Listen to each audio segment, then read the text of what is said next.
1 கொரிந்தியர் 3ஆம் அதிகாரம் 16ஆம் வசனம். நீங்கள் தேவனுடைய ஆலயமாய் இருக்கிறீர்கள் என்றும். கிறிஸ்துவுக்குள் அன்பானவர்களே, நம்முடைய வாழ்க்கையின் மேல் தேவன் வைத்துள்ள திட்டம் என்ன? அதனை சரியாக அறிந்துணர்ந்து அதற்குள் நம்மை உட்படுத்துவதுதான் ஆவிக்குரிய வாழ்க்கையின் முக்கிய அம்சம். பல நேரங்களில் நாம் நம்முடைய திட்டங்களையும் நம்முடைய ஆலோசனை சார்ந்த செயல்களையும் தேவன் ஆசீர்வதித்து அவைகளை வாய்க்கச் செய்ய வேண்டும் என்று விரும்புகிறோமே அன்றி நம்மிடம் தேவனுடைய எதிர்பார்ப்பு என்னவென்பதை கவனிப்பதில்லை.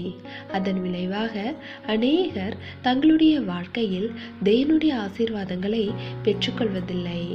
எனவே தேவனுடைய ஆசீர்வாதங்களை பெற்றுக்கொள்ள வேண்டுமானால் முதலாவது நம்முடைய சரீரம் தேவனுடைய ஆலயமாக மாற வேண்டும். அதாவது தேவன் தங்குமிடமாக மாற வேண்டும். அதற்கு நம்முடைய வாழ்க்கை பரிசுத்தமானதாக இருக்க வேண்டும். அப்பொழுது கர்த்தர் நம்முடைய காரியங்களை நிச்சயம் ஆசீர்வதிப்பார். எனவே தேவ பிள்ளைகளே, பரிசுத்த ஆவியானவர் நம்மை வழிநடத்த நம்மை அர்ப்பணிக்க வேண்டும். அப்பொழுது நாம் அவர் வாசம் பண்ணும் ஆலயமாக மாறுவோம்.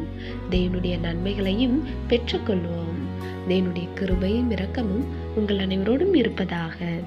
ஆமேன்.